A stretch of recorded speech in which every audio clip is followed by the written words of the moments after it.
కాపాడుకోవాలి. ఈ దినాల్లో అంతా మారిపోయింది, ట్రెండ్ మారిపోయింది కదా. ఫేస్బుక్, వాట్సాప్, ట్విట్టర్, ఇన్స్టాగ్రామ్,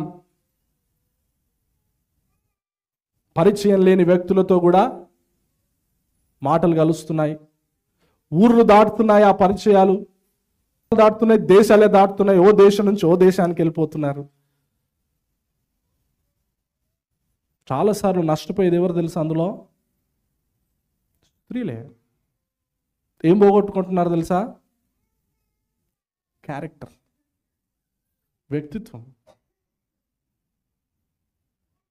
నువ్వు ప్రత్యేకంగా ఉండాలి, నువ్వు పవిత్రంగా ఉండాలి. దేవుడు నిన్ను ఏర్పాటు చేసుకొని తన ప్రణాళికలో నిన్ను దేవుడు నిలవబెట్టాలంటే, ఇదిగో మరియ నీకు పాఠం నేర్పితే ఏంటంటే, ఇదిగో నీవు నీ పవిత్రతను కాపాడుకోవాలి. దేవుడు ఏర్పాటు చేసిన సమయం వరకు, దేవుడు అనుమతించే